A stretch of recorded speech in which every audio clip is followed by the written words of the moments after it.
Oui. Nagaki. Bonjour les amis, welcome again on my YouTube channel. Bon, uyu munsi nyene simpesa ndarushe.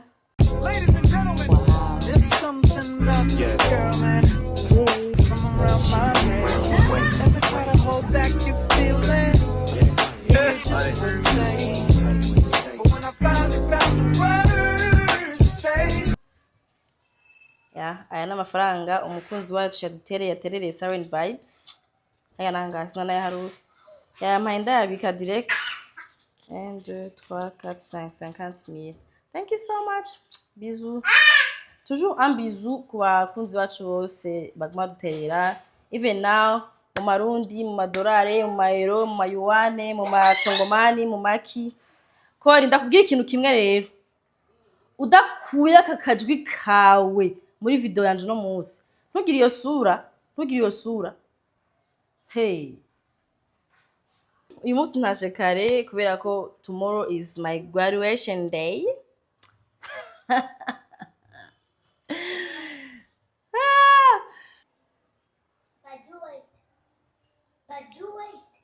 Graduate. Ejo nzo graduatinga from nzoheza amashure vraiment. Ejo nzoheza amashure kandi mugasura kumbona mu ishure munkubita. Você conge? Feche a você conge na cor bazumerekeza muzamerekeza? Ndabizi. Muhorere ngivite. So, numusara umuntu nabibwiye ko nzo graduating ejo cyambwira ngo please uzogire vlog. Nukuri sinobabesha I am not in the mood nkuko nabibwiye Kori. Sindi muri mood ikintu kimwe cya celebration muri miss numva ndi ndushe. Ndarushe mu mubiri, ndarushe émotionnellement, je suis fatiguée. Ahantu honyine haruhutse ni mu mushaha wanje parce que au moins même si ndushe j'ai pu garder la paix amahoro. Ya urazi andi yo mana yanje kari kaguye. Andi baririmba amahoro yesamha arutayo narinzi none ngenda habona uko nize kwizera. Omwe umushaha wanje urafise amahoro atekanye mugabo ahandi hantu hose. Okay, ahandi hantu hose ndarushe vraiment. Ndarushe bishitse muri periode ameze neza mu buzima bwanje. Mugabo imeze neza mu bundi buryo. Nari numva nyene ntazi. Anyways, comme ntashobora guhinduza amatariki y'ishure canke y'abandi bantu. Donc ndi obligé kugenda kuri calendrier y'abandi ariko kandi ni ikintu ciza ni ikintu ciza ndazi ko benshi muri mwebwe ntimari muzi nuko niga. Yes. Namwe bazanguza bwacu bwose bumanitse ku marezo sociaux. Again tubaha ibintu twifuje kubaha. Ibintu tubataba dushaka kubaha ntitubibaha. Bamwiyumvira ko ikirano no bitubwiye kugira graduating kubera ko nahisemwo kubibaha. Siri kubera ko ari shwa yiwanje. Kubabwira ati je burya rero ndahejeje amashuri ya université. Urenda ndashaka kubapartager la nouvelle. Nuko rero bimeze. Anyways, nzogira ka vlog kuva ejo mu gitondo umunsi wose neza womeze. Mugabo muzotangara kubera ko je sindi umuntu w'amafete, sindi umuntu ashuha cyane. Ndi umuntu mu buzima akanye, ndi umuntu mu buzima azimye ari boring. Nejo ndisire ko abandi bana bashaka ko bashushe batoga ibintu byinshi abandi bantu nakongo bana. Abandi bantu twigana canke bari biga mu yandi ma département. Ariko jewe ha mu mapeshi mu mutwe wanje deje ukuntu programme yaje ipanze ndiko ndayibona ko nzova iyo mva nta mera director wishe.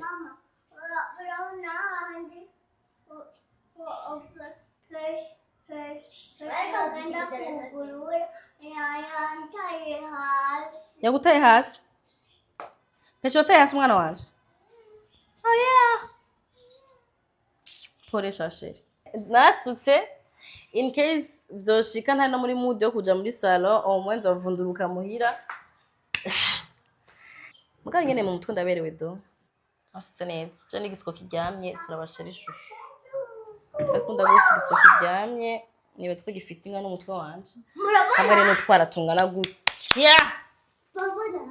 Bye.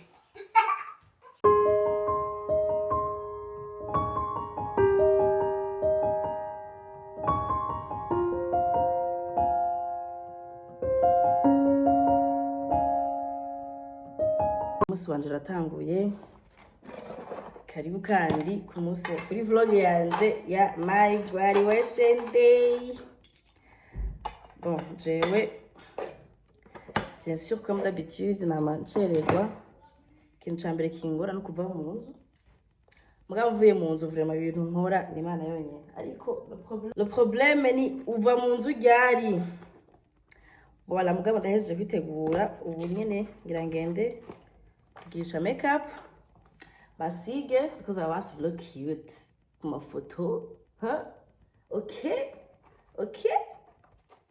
Je vous ai dit que ata gahunda y'umunsi nzi gushika isaha gahunda nzi iza guhera 13h nzi ko nca nkaha mais I don't know, maybe Imana ashobora kuba yanteguye ashobora kuba yanteguye akantu kabona kwere abashuti n'abagenzi baranze barikora ndawumye ndakenye. Bon, ndahejeje kwitegura jewe rero entre temps naberetse agakanzu uza kwambara naka ndamenyeshe ko nahaguze ejo canja mukamesesha ndakarekipera ejo nyene. Ikirato nambara ni iki naco nyene nakiguze ejo. Agashakoshi nako naka anye ndakamanye nka 3 ans kamara nyine aravuga ngo turagura ibintu bitari muri gahunda utafitiye programme mbwa numenye ari byo gusova akayira haguza ngaye ko muzu ubwenge 10,000 y'amarundi muri outfit yanje uno munsi. Ikintu conyene kizimvye ni kino kirato nakiguze ibihumbi 200. Kirazimvye kamwe nigame nzo nambaye utara 200,000 kuva nabaho.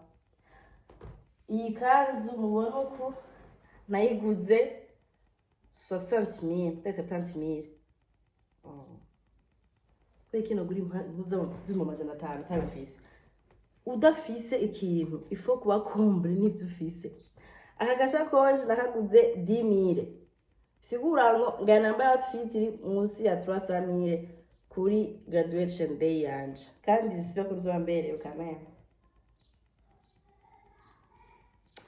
Anyways, rero umwana wanje yangiriye surprise before yuko ngenda même sinacerewe. Mama ndabasomere agakete peshe murazo kunda kunyandira udukete. Hari utwo ndabasomera, hari utwo ntabasomera mugabo akaanye.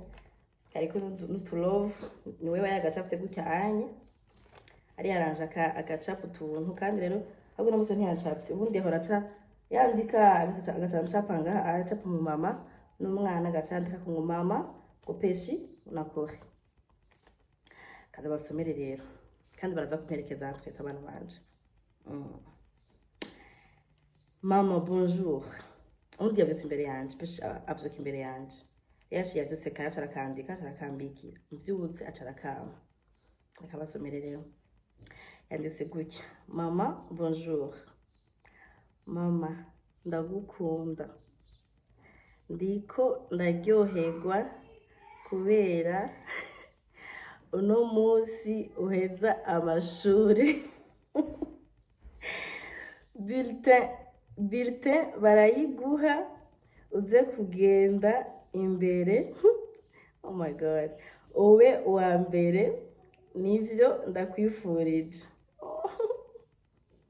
Jamani kuzara kuzuri. Ndagukunda cyane nawe urabizi. Gusa ndagukunda cyane runini cyane. Mama ube uwa mbere. Ndagusengeye uze kuba uwa mbere. Gusa umenye ikintu. Ndagukunda. Yaciye acapa akagakadre. Hejuru yagize I love you mom. Yagize aka emoji. Makabona aka emoji. That's my péché version mon bébé d'amour. Achandika lettre pour maman Ozi. Era osha. Akobasha. c'est signature. Elle a la signature hier. Signature. Achandikamo Ozi. Signature est une izina. Merci mon bébé d'amour. Ndayifurije no kuri kubyara abana bitesa nka peshi na kori. Bakombla d'amour. Même si tout le monde ari gihe des fois on bumega abantu bose baguhevye bagohojese mugabo iyo ufise umwana nka peshi aguma kwibutsa à quel point tu es spécial, à quel point ukunzwe. Anyways, let's go to Jeremy makeup.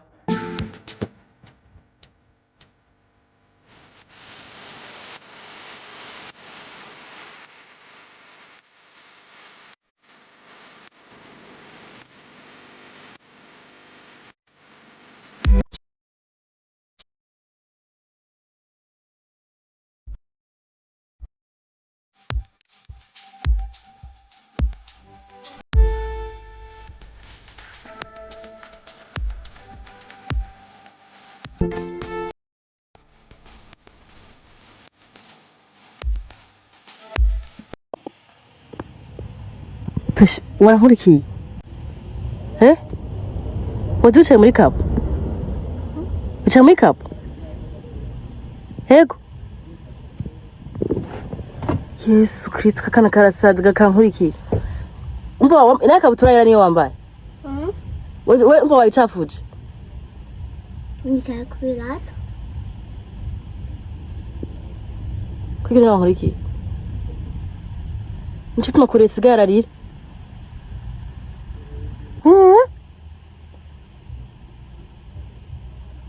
Uhawe umucuva yogute. Ushusokoroka yogute. Sokoroka yo turanyene ngo isokoroke.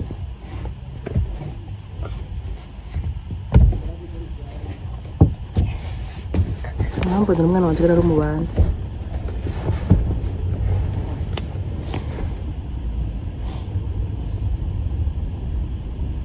Winjiyo ryari? Winjiyo ryari? Janete kare imodoka. Ubu waciye winjira w'ucuri inyegeza.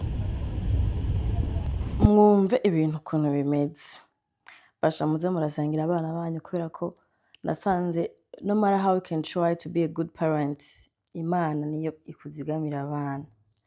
Peshi ukuntu hinjiye mu modoka muri kapo ntiwombwira ngo nabibonye. Nimba yahengeye ndiko nasoma kajya karetwe kiwe abari bamije muri kapo ntavyonze. Mwumve ko nagize urugendo rwose kuva muhira gushika muri ville ntabizi ko peshi ari mu modoka.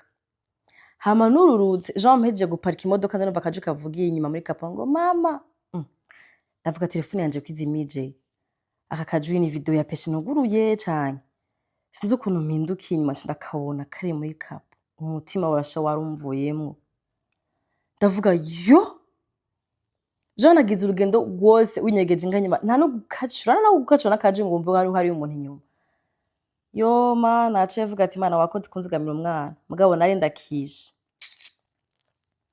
muze murasangira abana banyu n'ukuri kw'Imana kuko nituzigamiye ibibondo pe entre temps aho nacenda gahakazi ko kumbera ka videographe of course kubera ko sijana kabwiye ngo kankurikire kandi kapeshi karabizi gose gufata ama video niko kazonsubirira ninagira mu zabukuru. Anyways, kubantu muko baraba vlog yanje of course ndayisohoye inyuma y'indwi canke imisi I don't know misi sinamafata ama video nkayasohora atevye mugabo at least ndayisohoye hakiri kare paraporo y'izindi. Bon nabonye ama commentaire menshi abantu bamfelicita nukuri Imana bahezagire cyane nararyohewe bisa amafoto menshi ya kuri graduation ntarasohora nzayasohora buhoro buhoro bundi ndumunebwe wo guposta pe ndumunebwe wo guposta abantu benshi babibaza ko kubera akazi kacu ko barakoma reso hage movement ngo biri smooth gufata amafoto gufata ama video kubiposta bantu b'Imana nakazi n'umurimo mwituma mugabo hari abantu rero nabonye bagize ama commentaire y'ubujuju surtout kuri Facebook Imana yanje aho no kuri Facebook ndabasangira mwe mwera bagendere mu izina rya Yesu mukire mukizwe mu mitima muronke ibintu mukora mureke kwama mu mati kumuvuga ubujuju hariho nabonye yanditse ngo entre temps muze kwihangana mwumva ka bro ariho ibintu bako barakora mu nzi wanje iyo kuri nuko mujuganje muza kugyumva neza abantu banditse ngo ngo mu ba baby daddy mu bahungu bose mwavyaranye ko tarumwe tubona ngo kuri graduation yawe ngo caye ngo mufitanye ngo mubano mubi. Mana muri bijuju gushika naho nandababazi bari abahungu twavyaranye n'aba ex. Est-ce que vous savez ce que ça veut dire ex? Expired. N'abantu bari expired mu buzima bwanje. Ikintu duhuriye kuri uyu mwanya n'uyu munsi n'abana twavyaranye. Hama irya graduation ntiyari y'abana babo yari iwanje. Je nta kintu kimwe tugifana n'abagiye bahungu kiretse abana. Rero muze murankurira ubujuju muzo mukoze. Est-ce que mwaba ex banyu bahora baza mu manza zanyu? Abajuju. Hari umuntu arenze abo mu ex nuko hari ibintu muba mwarapfuye. C'est vrai hari abo ex nyene usanga muba mukivugana, hari abandi navuga ati wewe ibintu wankoreye Imana ikundi ndemizina guest tunahuye bagiye no kubigeza no kumenya mu buzima. Rero mu ex banje ari aba ex banje bana beza twapfuye nyene ibintu nyene by'ubuzima, hari n'abandi bankuriye kibi bangiriye nabi. Abo rero nta nubwo nshaka kwagumiza mu telefone yanje pe. Ibaze rero ndababonye ndabatumye ku manza zanje. Muze muravanaho amatiku. Anyways, I was looking good, of course. Jewe sinubabwira ukuntu sigaye niraba nkaryoherwa ku bantu mwankurikiranye muri seze kuva kera, kuva mu mezi ya mbere y'umwaka. Mwabonye ngana rifise po yari yabaye nabi sinagira ngo vyavuye kuki mugabo nibaze ko vyavuye kuri stress nari rifise mu mezi ya mbere. Nariko ndafacinga ibintu vyinshi mu mwanya umwe. Nubu même sinari ndiko ndafacinga ibintu vyinshi uyunye iyi periode kora ko nabonye ce que le stress peut causer ku muntu. Ubunye je essaye guprotéger umutima wanje n'umushaha wanje, ndemera kuruhisha umubiri mugabo sinaruhisha umutima, kuko mu mutima niho byose bitangurira, niho bidodobiriza kaza bigaca vyica rero ubwonko bikica umubiri bigaca mana mu izina rya Yesu. Rero ubunye kugira sensure gusa nkuko nawe uransa ndiyitaho nkanywa amazi menshi of course nka maintaining na skin care routine yanje sinibagira pe. Just nazi ko umunsi nzoshobora kuba muri abantu bagira ngo skin care routine ngo mu gatondo mwijoro mugabo koro kuna nabonye nabaye ubusigenda yitaho pe. Hama abantu barabambaza ngo wisize iki wakoresheje iki no kuri j'aimerais vous aider. Hari amavuta mwamwe mpora partage ati nakoresheje ya anye mugabo namanda babwira ati basha mbanza muje kwivuza banza muje ku dermatologue parce que mubiri wanje type de peau yanje ishobora kubidahuye na type de peau yiwawe. Nkakubwira ngo nakoresheje iki kiramfasha hama ugikoresha ugasanga maybe ufise skin dry, je mfise skin oil entre tout.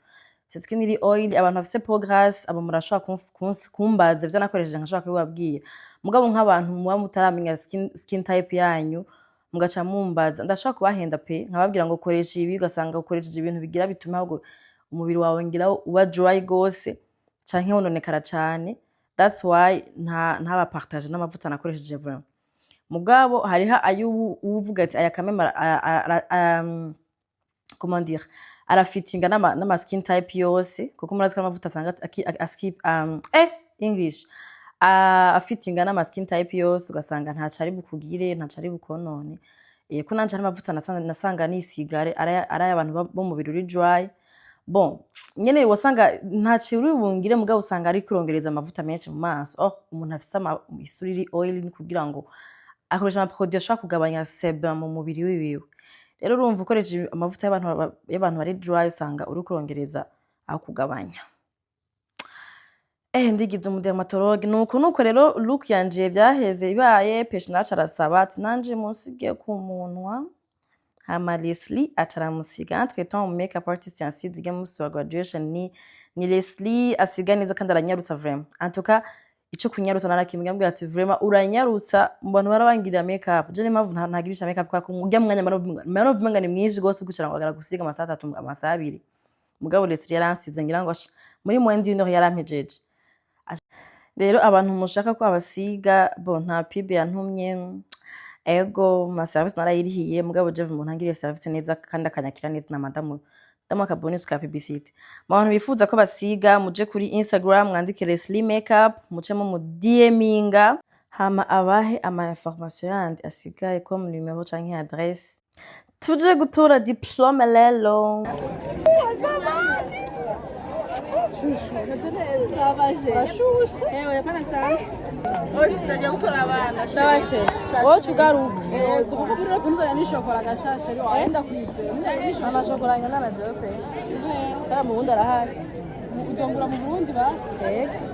Zoba ni uzishure kumamisa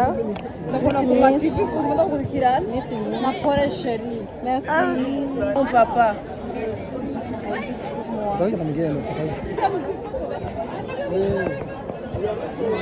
Mama Pamela unasikia raha moyoni wanataka kufuatore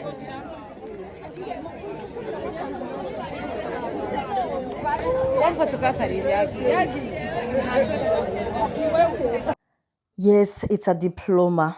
It's not a degree. Narabonye abantu benshi bihenze ku mapost bandika ko ari degree. Je nta degree naronse sigira mbesha abantu. Je nakoze examen 2017 and sinari mu bihe vyoroshe vraiment kuyiga mwaka wa nyuma.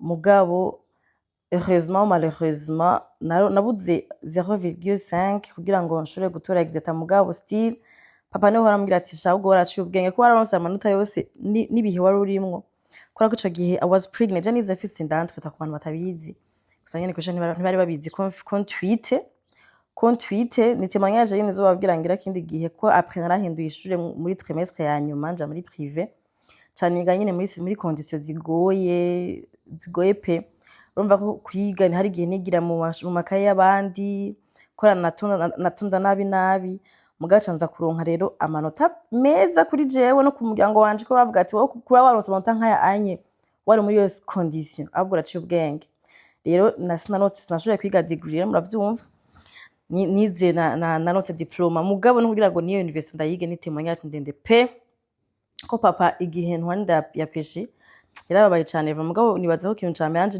numva ndiko ndikipabiliza ko numva umengo ngira ndamude CV parce que papa yatubwira mfo ko mwiga yatugishije mu bihe bigoye yari wakora wenyene abana indwi kugira ngo bige bose baheze mugabo bikorana ubushake n'inguvu korera ko twese yashaka kutwiga pe amashure tukaminuza tukagirane mugabo je rero abonye ibintu bimbaye ko yabaye déçu kuvuga ati bure amashure arakunaniye urabihevye mugana namuhaye promesse ndambya papa je nimba mbabariye kuri kino kintu nagukoreye ndagoye promesse ko amashure nzoyiga kandi nzoyaheze kandi uzoryoherwa rero maze kuvyara byari bigoye kunsura kwiga ko nacenja mu byo kuronderera umwana ubuzima iki me sha nukuri je sinzi tunibatse kugize promesse kanayisengera imana iragushoboza kukora kunasuye mu ishure 2023 ni ibintu vy'Imana ko sinari ngifise envie yo kwiga papa yari amatsiko nako naronse akazi keza ndumufise umushara mwiza ndahembwa ndamahera meza donc yabajewe yabawe nta pression yo kwiga twari tugifise canke ngo nicireko ariko nari naragize promesse kandi Imana yaciye imfasha kuri gufufilinga iyo promesse kuko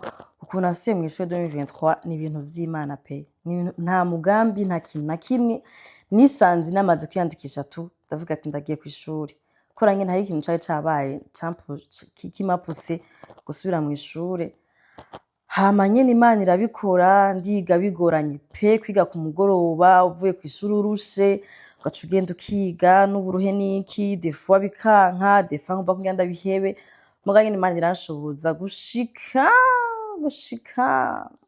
ndaheza aramugendo jaheje kuronka certificat de reconnaissance ndamuryoherera uko kuntu ntazi ko nanje Imana igira aga surprise ako hari abantu nabonye bariko baragira ama commentaire kuri iyo certificat azif ariyo diplome Imana yanje sinzi umuntu azobigisha kuza murasoma imbere yuko mu komante ibintu vy'ibirofa canke mubanza kurondera amakuru akwiye ubwenge bwanyu mwabo bise he iyo yanditse ko certificate of recognition ntabwo ari diplome mes amis moi j'ai pas posté mon diplôme nayo na postinze mwarabonye ko nayo mfite impapuro zibiri hariho diplome hamwe n'iyo certificat les amis hariho abantu bababazwa n'imigisha y'abantu rero iyo babuze ibintu bavuga bizima bagaca bavuga ibijuju murakeneye gukira mu mitima pe bajya ko nabaye wa mbere ayibo none ubona ko bampaye agaciro Ishimwe Saint Alicia. Su ambele mo. Ishimwe Saint Alicia. Mama yewe 5e. wayibonye yo ni tariki ya lo 5 Tuyishimire Habonimana Darlene. baje bashira Irakoze Zilifa. Zilifa Ozian. Senyoka Pamela.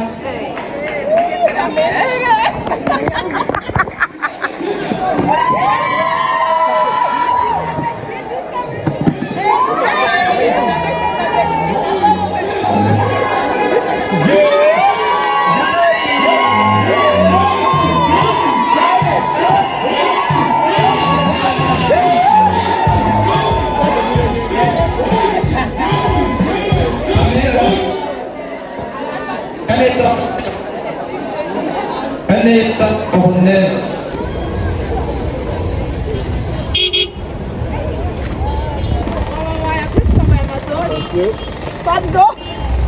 Tá vindo?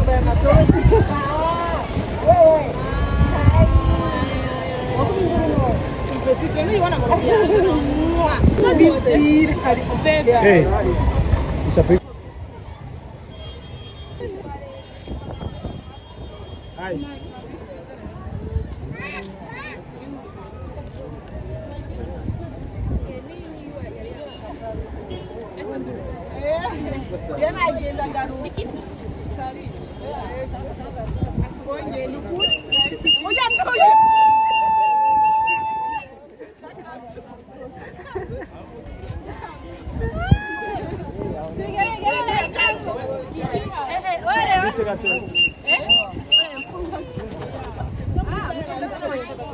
Sorsa. Pai. Ndaguhaye.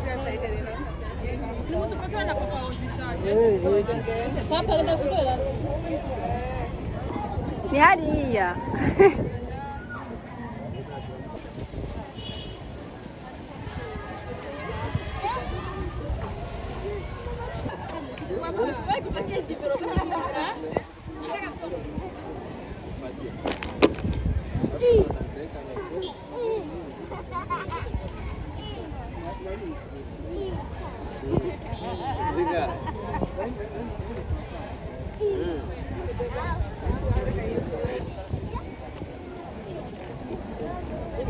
What graduating?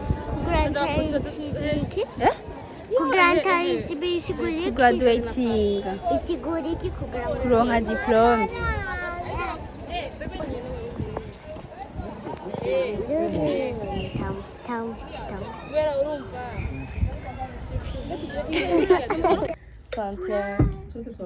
Sante. Twari dufu. Na bebe atarashika. Sante. Okay. Naragize vlog ndavuga muhira ati jewe ngize mu ndi ndakenye ndumye nangiye ku graduatinga ca nta mwarababwiye umunsi utarahera mugacika intege itararenga nawe uritenga voilà mais tsikindi kiragenda gutuma ngo ndagutuma bara yamanzi ati twavugiye wavuye ganda gutumye ati no yazo kumenya ko matara rero jewe directrice wanje Nikita aransohokanye yaje muzo navyonze muzo marage ba directrice abeze nka Nikita baza barabasohokana ku Jewe manana babwiye ko I wasn't in the mood ya y'ibintu na ikintu na kimwe no vumengo nyene nzotora iyo diplome hamanje ntaha mbandanye gahunda z'umunsi canke nje kuryamira ndabe filme ku Netflix mugabo kada ga certificat de reconnaissance kaje kiyongera kuri diplome kanteye kweri kumva ko I was so happy ndavuga ati tugende gusangira n'abagenzi hama nyene ndafise umugenzi utwa Nikita kweri aratesana to uyu ni mutwe wanje entre temps ça c'est ma petite sœur arakunda gufungura aje kuramutsa muzo mugaburire azonyici n'uyu ni mutwe wanje buhererezi wa papa wanje nakakori mwakabonye nakapeshe bari bamperekeje mugabe yagiye kuronka diplome abana ufise abana biraryoshe ifa ko abana babona ko umuvyo wabo yize araminuza nimugiye kunkina mw'abantu hama vyaheze abana banje bari muri ponge nuko bimeze ubundi abayo tujanye ahantu vyama bihera batasha bameze uku unye basinzira rero hari nyine bari baryamanyeka. Thank you for being with me muri vlog nkuko nabibabwiye muri video mugabo it was yesterday ko nta bintu byinshi nari nateguye mugabo this is how I enjoy my day mu bisanzwe jewe imisi yanje ndayikunda minini ndayikunda ndakumwe n'abantu banje bake nari close kugira ngo simbe ndi bizarre parce que iyo ndi kumwe n'abantu tamenyeranye mba ndi bizarre rero I had to be myself on this day.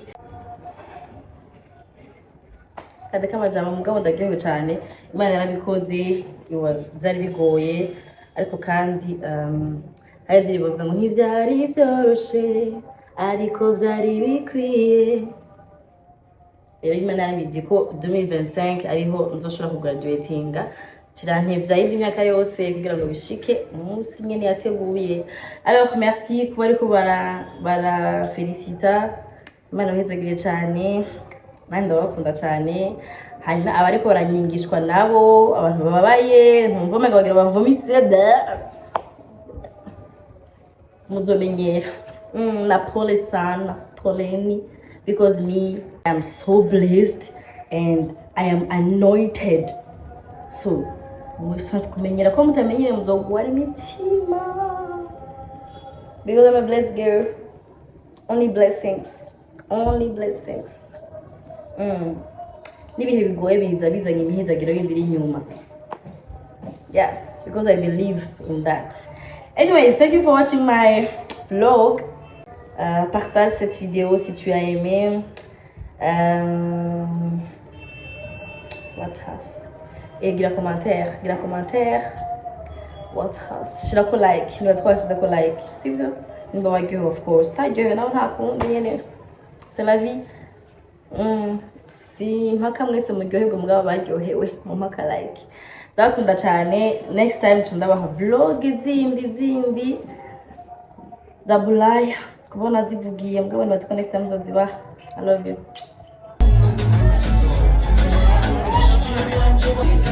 Emwe byaheze nsohotse aha nari nzi ngo ndatashe nje ndabafilme mugabo nikita ma influence twari dufise invitation yo kuja muri anniversaire ya 10 ans ya twabe na tante Nsisi mugabo nyene ko hana numva mengo nashitse meje bundi shitse muhira kugira uhankure ni ngorane mugabo nyene nikita cyaguma mbwira ingo tugende twitabe ndavuga why not reka ngende hama ndagenda hamaze ngira nk'amasaha 2 canke isani no sumve nkuna n'amazi nanyoye agafana kanike ko kahaboneye amakuba mugara naramubwiye ugira Imana ndyoherwe ko ukuntu mvuye muhira ntabishaka ako nyene it was good narashoboye kuryoherwa narahuye n'abantu agomba banyidogera ko utantumiye utagize nteye jewe natumira mu bitugera nayo sinjiramo na papa nayo ngiye hasigaye n'isiza drone jewe bari kutana babwiye urabona ko twarose byose hari samsung nayo babwiye la veille jean kumunsi ndayironka nabanze kimwe gupata imiraze n'amakuru ejo nzoronka diplome ubuzoronka umwanya atuze kushikira twifotoza ngo dutahe nta birenze urumva kuza kurarika ntago nari muri muzo kurarika z'imisi mikuru mugabo nyene nuko nyene nteye nabi kandi nteye neza ntago nkunda gushuha na buhoro shuha bikenewe nuko nukuri abantu mwaravye vlog yanje ibintu nuko vyagenze Imana igira neza narize kaminuza ibyo kumbwira kandi abantu bakomanse ngo ubandanyiriza mu mbabarira mugende muyiga amashuri mugende muyige mu yaminuze mugire za doctora za master zande ntavyo nzi je sindimwo nzokwigishwa n'ubuzima nigire kuri ChatGPT nigire kuri Google nigire kuri internet ivyo naye byo gutunda mu mashure ivyo sindimwo rero mwakoze kundaba, bizu bizu, bye. Ladies and gentlemen, there's something about this girl.